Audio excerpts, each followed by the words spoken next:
"Enjoying the $5,000 a month, Mom?" my son whispered into my ear as the Christmas choir sang behind us, his arms wrapped around me like he was the picture of devotion. The living room of his 8,000-square-foot Connecticut home glowed under a 12-foot Christmas tree covered in imported glass ornaments, and guests in tailored suits held crystal glasses of champagne, while soft jazz floated through the speakers. From the outside, it must have looked like a perfect holiday moment. A successful millionaire son embracing his widowed mother in front of friends, business partners, and in-laws. But when Daniel's lips brushed my ear and he tightened his grip just slightly, I felt the meaning beneath his words. It wasn't concern. It wasn't generosity. It was a reminder. A reminder that every month, on the first, $5,000 appeared in my checking account, and that he wanted everyone, including me, to remember who controlled it. I pulled back slowly and smiled for the room, the way women my age learn to do after decades of keeping peace at family gatherings. "Merry Christmas, sweetheart," I said, my voice steady. Around us, cameras flashed. Rebecca, my daughter-in-law, stood near the fireplace in a silk emerald dress, watching with a small, satisfied smile that never quite reached her eyes. 6 hours earlier, I had stood in my modest 2-bedroom condo wrapping gifts by hand, choosing simple red paper instead of the expensive foil kind, telling myself how blessed I was that my son insisted on taking care of me after Harold passed away 3 years ago. Daniel had said it was easier if he managed the larger investments. He had degrees, connections, advisors. "You shouldn't have to worry about the market at your age, Mom," he told me back then. I believed him. I signed documents at a polished mahogany desk while Rebecca poured coffee and assured me it was all for convenience. Tonight, as Daniel guided me toward the long dining table that seated 20, he lifted his glass and tapped it gently. "I'm just grateful I can provide for my family," he announced warmly. "Mom doesn't have to worry about a thing anymore." Laughter and approving nods followed. Someone even called him an inspiration. I felt every pair of eyes turned toward me, measuring my cardigan, my sensible shoes, the fact that I no longer owned the home his father and I spent 30 years paying off. In that moment, I understood something I had refused to see. The $5,000 wasn't support. It was leverage. It was a story he liked to tell about himself, one where he was the hero and I was the dependent footnote. I looked around the glittering room again, at the absence of any photo of Harold on the walls, at the way Rebecca adjusted the seating chart earlier so I wouldn't sit near the investors. And beneath the carols and candlelight, a quiet clarity settled over me. I may have been 67. I may have accepted his help, but I was not powerless. And if my son believed that monthly deposit defined my worth, then he was about to learn exactly how wrong he was. After dinner, while the guests moved toward the piano and the children tore open carefully arranged presents, I slipped into the hallway lined with oversized family portraits. Daniel and Rebecca stood framed in gold, smiling on beaches in the Caribbean and on ski slopes in Aspen, but there was not a single photograph of Harold holding our newborn son in our first modest house in Ohio. I paused beneath the chandelier and listened to the faint echo of laughter from the dining room. It sounded distant, like a party happening in someone else's life. Rebecca appeared beside me with 2 delicate porcelain cups of coffee. She handed me one and tilted her head slightly. She said she hoped I was comfortable in my condominium and reminded me how expensive property taxes had become in this state. Her tone was sweet, almost rehearsed, but the message was clear. Comfort was something they provided. Stability was something they allowed. I thanked her calmly and asked whether the children were enjoying their gifts. She nodded and mentioned that private school tuition alone cost more than many people earned in a year. Again, that subtle emphasis on money, on scale, on the invisible hierarchy inside this family. I returned to the living room just as Daniel began discussing the stock market with 2 investors near the fireplace. He spoke confidently about diversified portfolios and long-term growth strategies, phrases that once belonged to conversations Harold and I used to have at our own kitchen table. I remembered the night Harold stayed up until 2 in the morning running numbers on a yellow legal pad, planning for our retirement, planning for Daniel's future. We had never relied on anyone. We had built everything from scratch, paying 30-year mortgages month after month, never missing a payment even during lean seasons. As I watched my son laugh, I realized something important. The $5,000 he transferred to me each month did not come from generosity alone. It came from investments that began with Harold's discipline and my frugality. It came from decades of sacrifice that Daniel conveniently edited out of his success story. When he caught my eye across the room, he gave me a quick smile, the kind meant for reassurance, but edged with control. In that instant, a quiet decision formed inside me. I would not confront him tonight. I would not create a scene beneath his imported crystal chandelier. Dignity does not raise its voice at Christmas parties. Dignity waits. I finished my coffee, set the porcelain cup carefully on the silver tray, and reached into my purse for my phone. 2 weeks earlier, I had received a letter from a law firm addressed directly to me regarding the original family trust Harold established before his illness. At the time, I had assumed Daniel handled it. Now I wondered what exactly remained solely in my name. The music swelled again, and Daniel wrapped an arm around Rebecca as they posed for another photograph. I stood a few feet away, smiling softly for the camera, already knowing that when the decorations were packed away and the snow melted from their long driveway, I would be the one making the next move. The morning after the party, I woke before sunrise in the guest bedroom Daniel insisted I use whenever I stayed overnight, even though my condominium was only 40 minutes away. The sheets were soft, the mattress too plush for my liking, and for a moment I lay still, listening to the quiet hum of central heating moving through the vents. The house felt different without the music and laughter. Stripped of its sparkle, it was simply a very large building filled with expensive furniture and carefully curated silence. I dressed before anyone else stirred, choosing the same navy coat I had worn the night before, and walked downstairs to the kitchen. The marble countertops were spotless. A catering company had already collected the extra dishes. Evidence of celebration had vanished overnight, just as easily as sentiment often does in families like ours. I brewed a simple cup of coffee and sat at the Long Island, thinking about the letter from the law firm again. Harold had always believed in layers of protection. He trusted our son, but he trusted structure more. Years ago, before Daniel's first big real estate deal, Harold created a separate trust designed specifically to provide me with independent income, managed by a third-party fiduciary. I remembered signing that document in a small office in Columbus, long before Connecticut mansions and private school tuition entered our lives. When Daniel offered to consolidate accounts after his father passed, I assumed everything merged under his guidance. I never asked detailed questions because grief makes you grateful for any steady hand. Now, sitting in that pristine kitchen, I began to wonder whether that original trust had ever been touched. My phone was still in my purse from the night before. I retrieved it and searched for the law firm's name. There it was, along with a reminder of an appointment I had postponed twice at Daniel's suggestion. He had told me it was unnecessary, that his financial team handled everything. I finished my coffee slowly and looked out through the floor-to-ceiling windows at the long driveway, dusted with fresh snow. For the first time in months, I felt something stronger than embarrassment. I felt curiosity, not anger, not resentment, but a calm desire to see numbers for myself. Around 7:30, Rebecca entered the kitchen in athletic wear, surprised to see me awake. She asked if I needed Daniel to transfer funds for any upcoming expenses and mentioned that January was an expensive month for them. I smiled gently and told her not to worry. I said I would be reviewing a few of my own accounts soon. Her expression shifted, only slightly, but enough for me to notice. When Daniel came downstairs, cheerful and unaware, he hugged me and said he would have his driver take me home. I thanked him and declined, explaining that I preferred to drive myself. As I stepped outside into the crisp Connecticut air, I understood something clearly. Independence does not always disappear in one dramatic moment. Sometimes it waits quietly in paperwork you have not yet examined. And by the time I reached my car, I had already decided that before. The next monthly deposit arrived. I would know exactly whose money it truly was and who, in this family, actually depended on whom.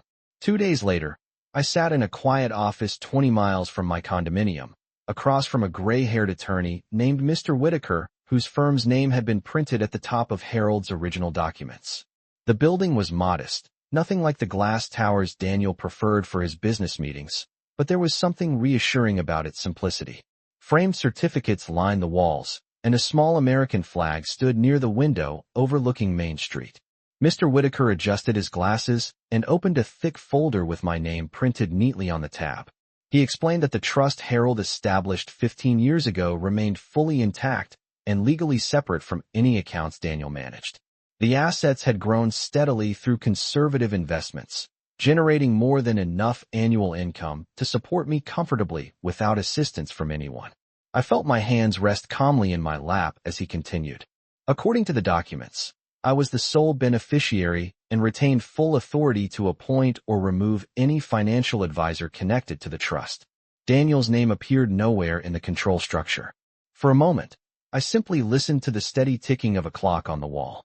All this time, I had believed the monthly $5,000 was evidence of my son's generosity. In reality, it was a fraction of what my own assets already produced. Mr. Whitaker asked whether I wished to continue the current arrangement, in which distributions were funneled through an account Daniel supervised for convenience. Convenience. The word sounded different now. I asked for a detailed statement of every transaction over the past 3 years. He turned the pages toward me, pointing to management fees and internal transfers that, while technically permitted under the consolidation Daniel had proposed, clearly benefited his broader portfolio structure. Nothing illegal, nothing dramatic, but certainly strategic. My son had positioned himself as the gatekeeper of funds that were never truly his. I thanked Mr. Whitaker and requested that, effective immediately, all future distributions be deposited directly into a new account under my sole control. I also asked to schedule a review of my estate plan. If Harold had been careful, I intended to be even more so. When I stepped back on a main street, the winter air felt sharp but invigorating. I walked past a bakery where the smell of fresh bread drifted onto the sidewalk and realized I had not felt this steady in years. There was no need for confrontation, no need for raised voices across a holiday table. The facts were sufficient. The numbers spoke clearly. By the time I reached my car, the structure that had quietly placed me in a position of dependence was already beginning to shift.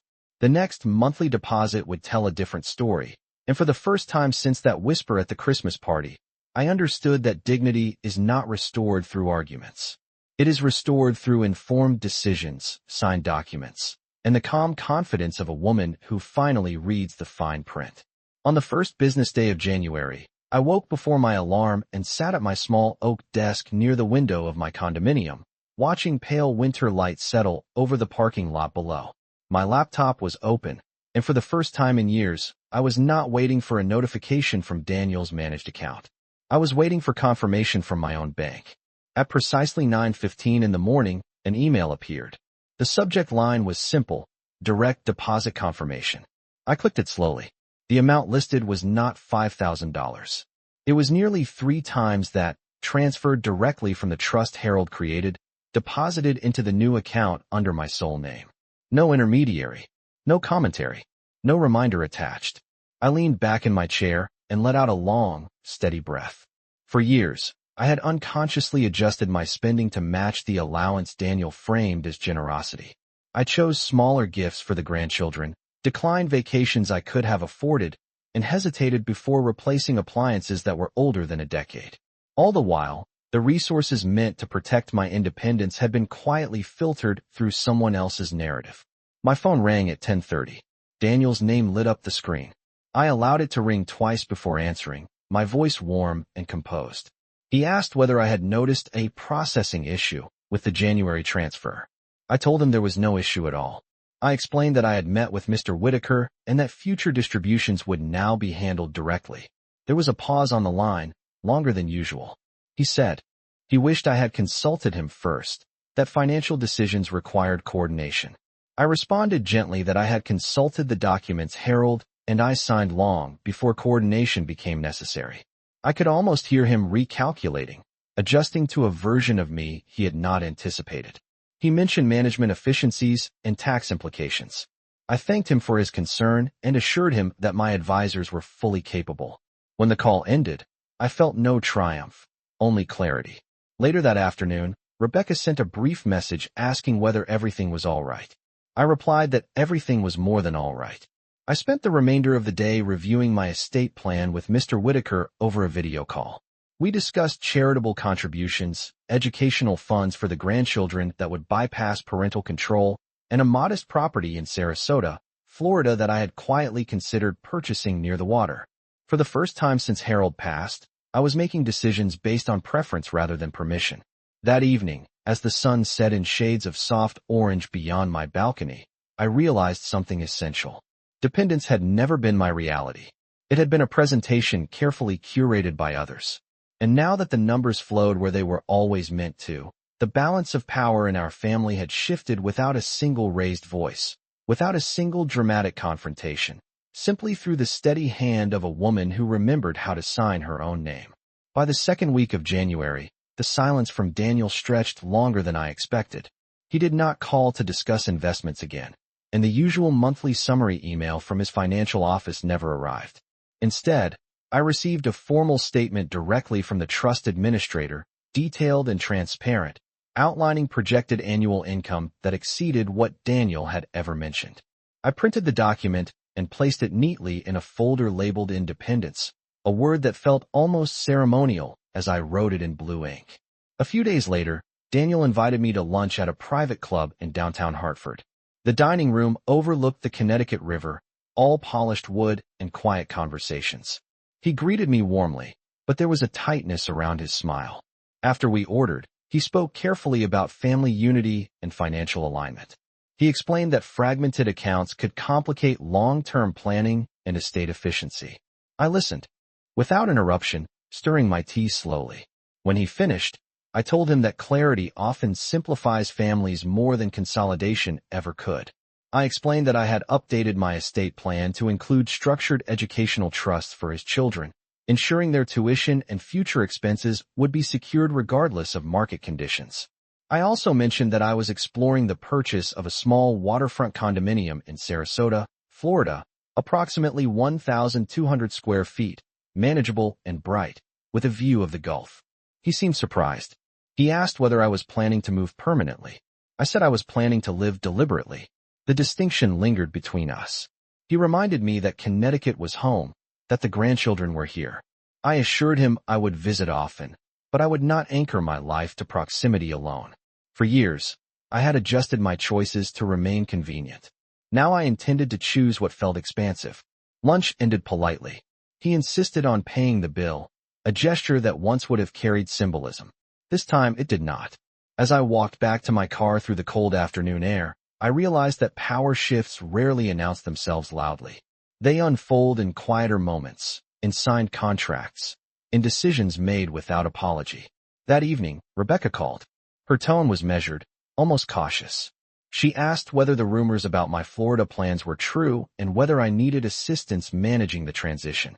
I thanked her and told her everything was already arranged. After the call ended, I stood by my living room window watching snow begin to fall again over the parking lot. I felt no resentment, only steadiness.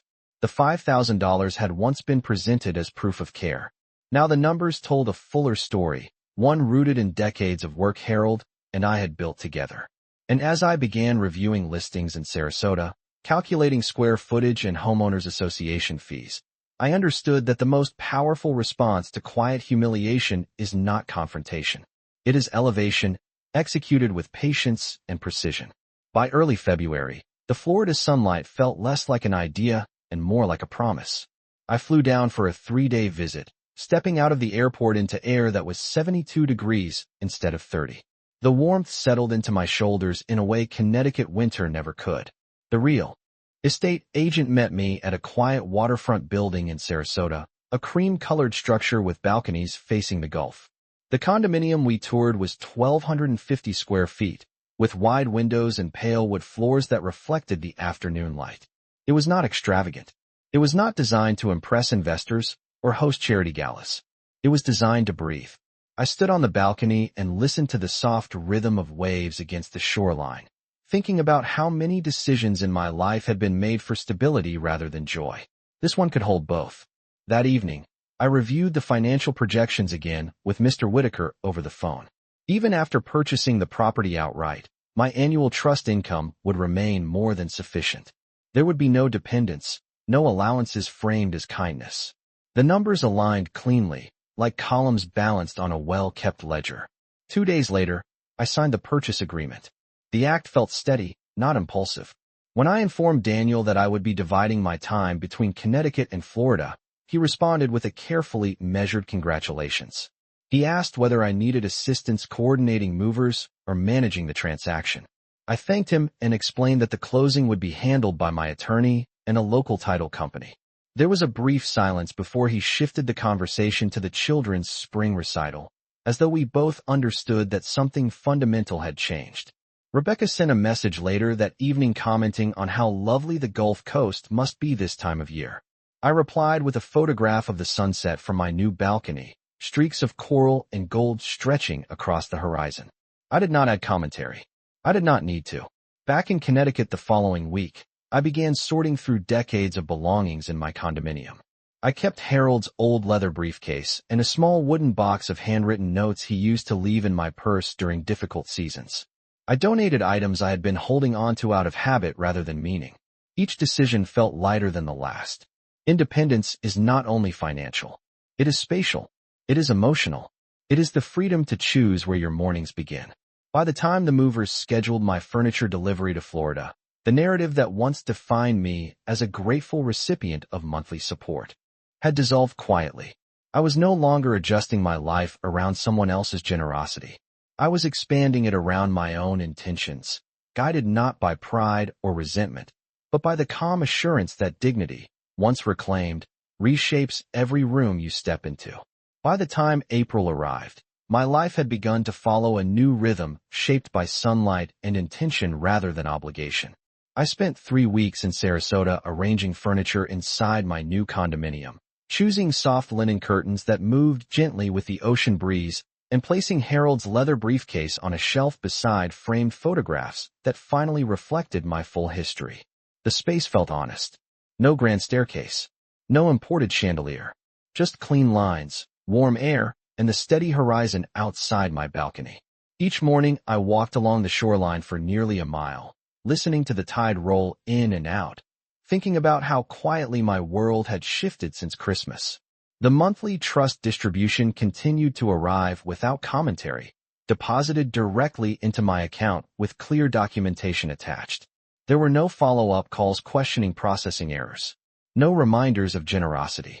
Instead, there was silence from Connecticut, a silence that felt less like tension and more like recalibration. In late April, Daniel called to inform me that he and Rebecca were hosting a spring charity gala at their home and hoped I would attend. His tone was polite, carefully neutral. I told him I would be there. When I arrived that evening, the house looked as immaculate as ever, guests circulating with practiced elegance. Rebecca greeted me with a kiss on the cheek and complimented my new Florida glow. I thanked her warmly. During the evening, Daniel gathered several donors near the fireplace and began discussing family legacy and long-term vision. At one point, he mentioned how grateful he was to have learned financial discipline from his father. I stepped forward gently and added that Harold always believed in diversified independence, especially for the women in his life. A few guests nodded thoughtfully. Daniel glanced at me, measuring the weight of my words. Later, when we found ourselves alone near the hallway lined with portraits, he asked whether Florida suited me. I told him it suited the woman I had become. I explained that I had finalized additional updates to my estate plan, including charitable allocations and direct educational trusts for his children, that would activate at specific milestones. He listened quietly this time. No corrective language, no subtle guidance. The balance between us had leveled.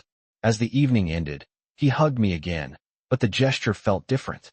There was no whisper this time, no reminder attached. Just a brief, respectful embrace. Driving back to my condominium that night, I understood that dignity does not require an audience. It requires consistency. The greatest shift had not occurred in a courtroom or across a dramatic confrontation. It had unfolded through documents, deposits, and deliberate choices. And as the lights of Connecticut faded behind me in the rearview mirror, I felt certain that the next chapter of my life would never again be framed as someone else's generosity.